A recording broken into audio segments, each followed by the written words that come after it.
Hey YouTube, it's Arwen of Tarot by Arwen, and I'm coming to you from New Mexico where we've got about 50 degrees outside. Yay! I want to talk to you about a deck. It's a new deck. It's an old deck.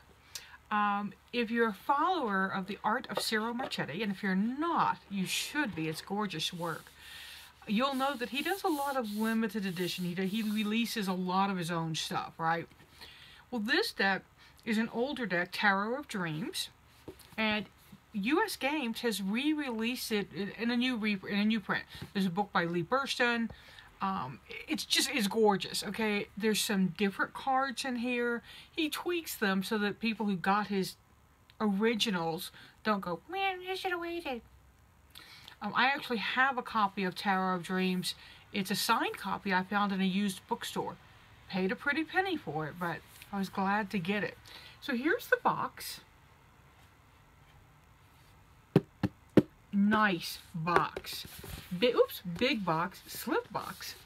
Tarot Dreams. So this one's going to look great on the bookshelf, right? Really pretty design. I really love the thought that goes into the boxes. Lee Burston, who wrote the Gay Tarot. Oh, forgive me, Lee. I know you did a couple of others, and my mind's blanking. I wrote it down and then put the paper somewhere. Okay, I didn't write it down. I thought I'd memorize it. Anyway, Lee wrote the book. Again, a beautiful book, a nice thick book, and really, really in-depth information.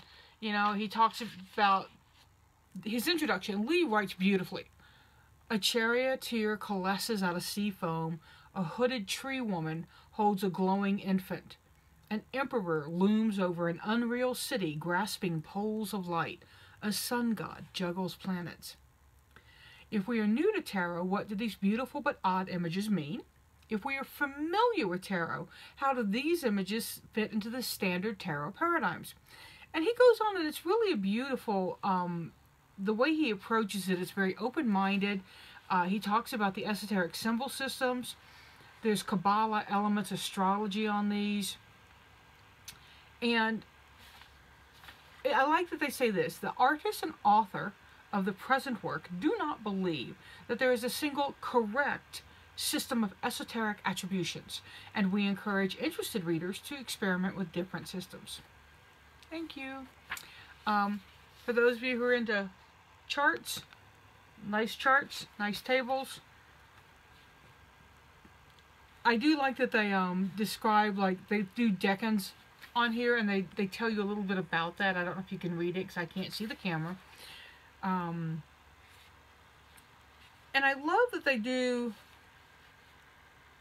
a fool's journey. They about the protagonist and how he wanders through the different major arcana. And it's just a wonderful introduction. Each card, they show you the letter, the astrology glyph, and there's no pictures. You don't get pictures in here. You get lots and lots of really good information. You also get reading with the cards. There's the story spread. Oh, there's only one. I thought there was two. The story spread is about telling the story you see, and it provides an overview of the chapter of the story that you are presently living. Nice. And I'm sure I can use that with my card, with my writing and my characters also. Now let's take a look at the cards. You know that I start with the minors and work through, and we go up to the major arcana. Now there's 4 cards in here that are completely different. Never seen them in any other tarot tarot deck. We're going to talk about those. First, let's take a look. I picked, I didn't pull the aces. Wow, I always pull the aces. I'm going to pause this so I can pull the aces. We'll just stitch it together. Hold, please. Did you miss me? So let's start with the aces. And I always do swords, wands, cups, coins. That's my preference on the suits.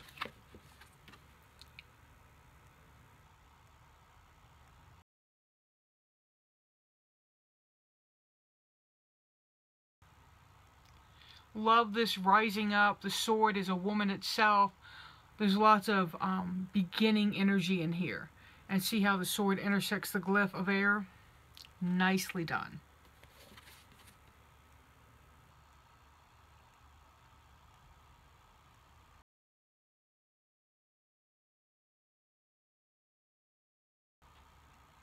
And we've again the rising up, the iguana back there, the wand and the glyph of fire, the volcano in the back. No mistaking, that's a fire card, right?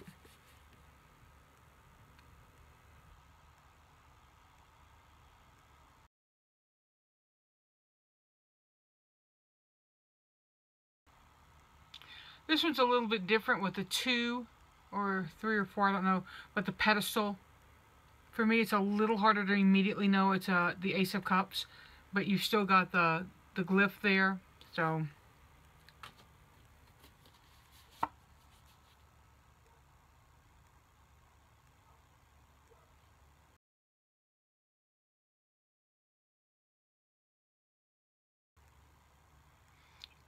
Again, the glyphs are always in the corners too. You'll see them up there.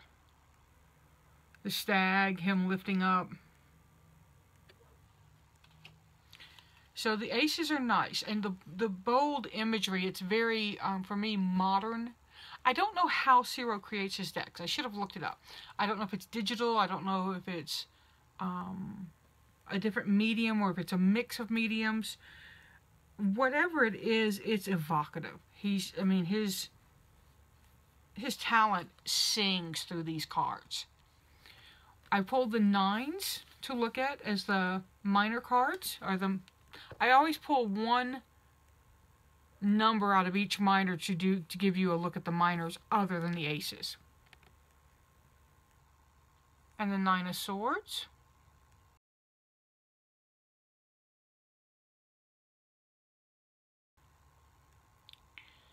Easy to get the nightmare and anxiety quality from this card. There's no doubt in that.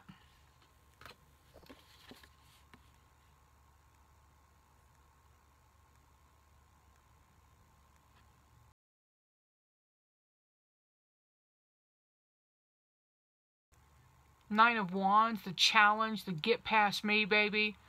He's got that look. Oh, hard to see, sorry. And again, fire is just self-evident.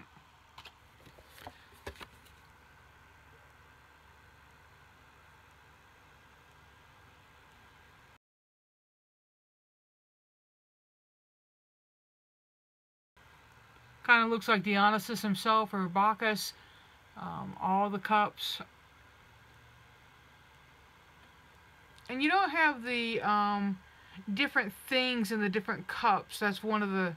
Oh, that's a 7, Arwen. This is a card of making a wish, having it come true, but it also can be a card of gluttony, and I like that you've got both aspects in that, because Bacchus was, yeah.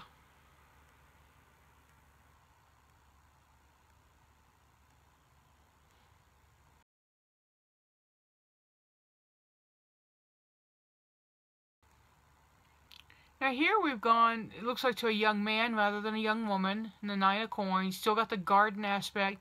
You have the bird. Lots of nice stuff around there.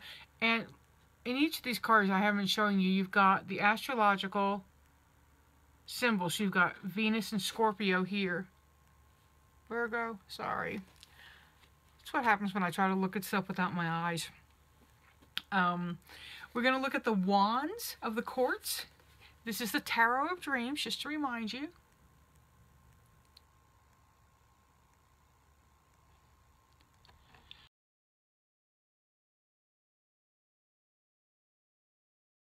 I kind of love the look in her eyes. She looks a little tricksy, a little mischievous, a little like she's going to lead you on a merry chase, which is a nice card for the wand page.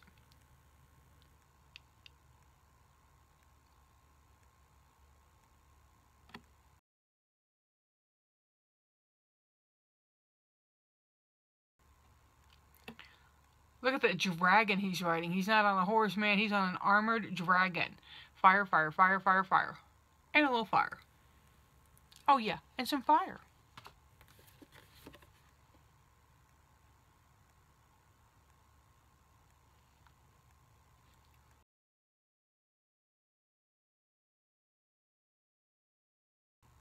This Queen of Wands is just stunning. I know that one of Ciro's favorite models is his wife. I don't know if this is her or not. She's a beautiful, beautiful woman. I do believe that she probably inspired this. But look at the gown she's in. It looks very Venetian to me, very Renaissance. And the mask and the headpiece. Lovely, lovely card. Let's take a look at our king.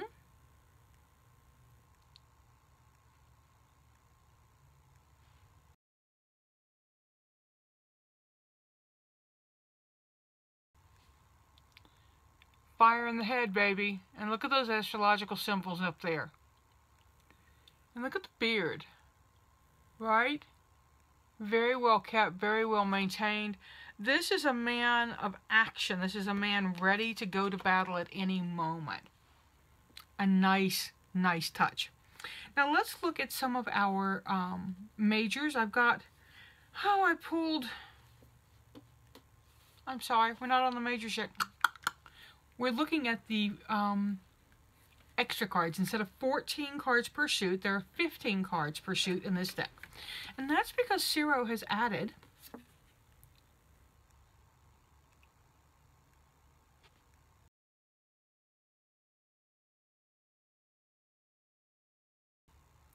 a palace to each one. He sees this as where the courts gather.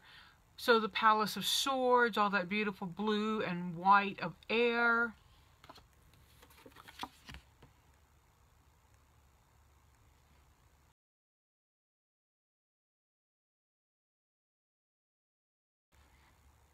The Palace of Wands, growth, fire, energy.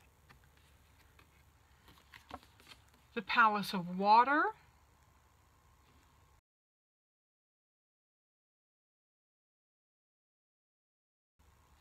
And of course, it's in the water.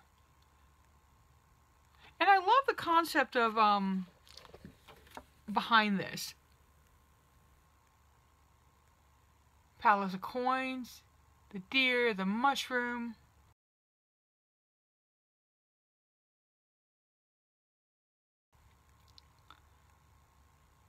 And this is really, this card really hit me intuitively. I'm down here picking a card off. One of the palaces jumped.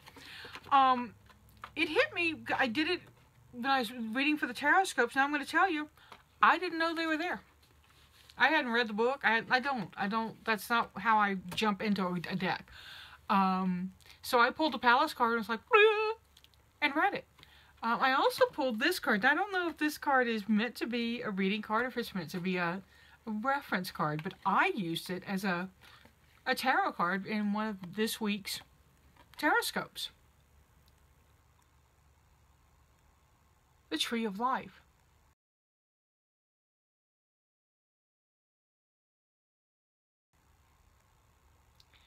And it just made sense to me for that sign. It was about path working and path walking.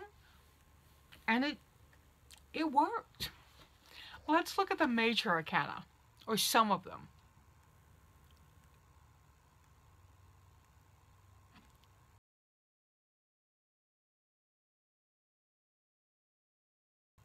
Now, look at his face. There's nothing there. His head's empty, right? There's a mask, there's a hat. You see his hands, you see his feet, and you see his little cat.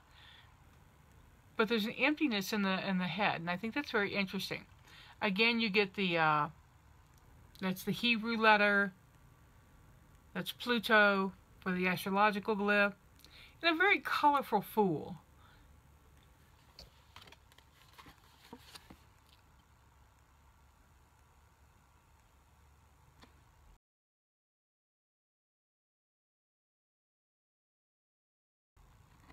You'll remember in the reading from the book I did, they talked about a hooded woman holding a glowing infant. A tree woman. You see, she is a tree. She is the Empress. This is a beautiful Empress. When I first saw it, I was like, I don't know if I really like that Empress. Once I looked at it, I was like, yeah, yeah, I can see that. I can like that Empress, and it began to speak to me. Sometimes I have to work with cards. I have to really let my mind worry at what's traditional and kind of work around the artist's view and get my mind on track with that. Now, I love this Hierophant.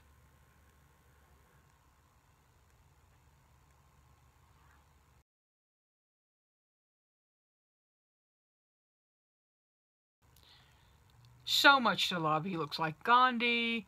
There's the wheel going around with all the symbols of faith in it.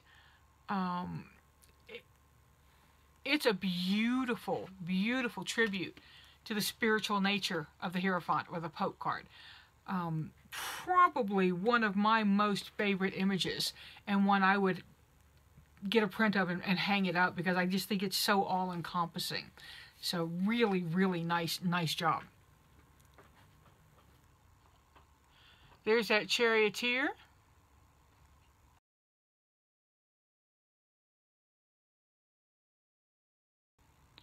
Coalescing from the foamy sea.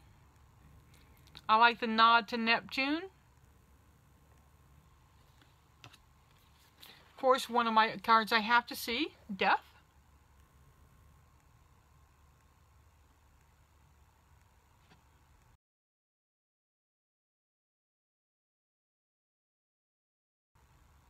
One thing I like about here is, which is death? Is the snake death? Is the man death? Are they each other's death? Kind of an interesting conundrum, yes?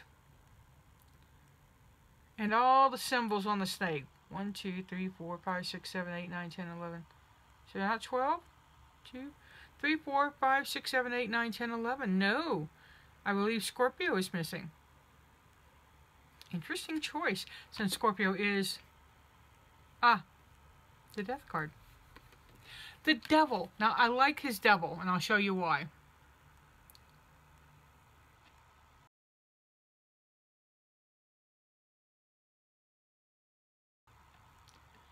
Couple things. That's the Fool in the cage, so that incorporates the Fool's journey. The door is open. The door is open. The door is open. He can escape at any time. He's letting fear and mistrust hold him inside that cage. Excellent Devil. And the Star is one of my others that I love to see.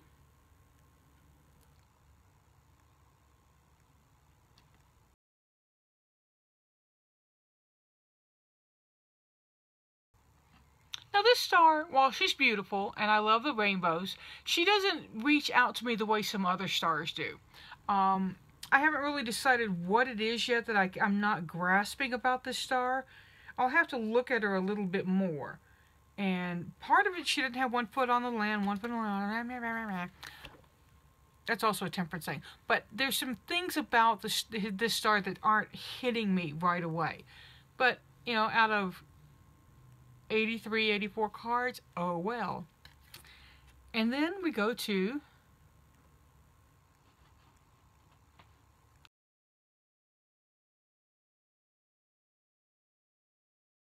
the World. You'll see the Fool there, again standing,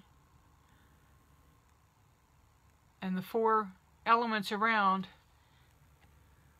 air, fire, water, earth. Oh, let's look at the back of the card.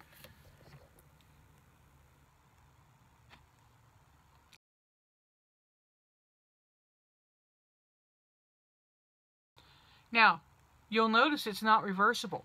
However, you're going to have to pay a lot of attention and notice that's not reversible. It's very subtle. And I like that. I like the, you have to pay attention. I hope that you've enjoyed looking at this deck. It's a USGames deck. I think it's the last one they put out for 2015. Came out in December of 2015. I did this week's Tarot Scopes with it also. And it's a really beautiful deck. I think it's going to speak to people who need tarot that's very descriptive. It has a lot of symbols in it. And it's colorful. Even the dark cards still have a play of light in them that you can work with. So check the deck out and let me know what decks you'd like me to review. I know I've asked y'all before, and love me, but I've not written them all down. So if I've promised you a deck review, remind me. Sega Water was so sweet and kept reminding me till he finally got his Fenestra review up. So don't worry that you're gonna make Arwen mad. I'm Arwen of Tarot by Arwen. I am available to do readings for you. And remember, seek joy, y'all. Pass it on.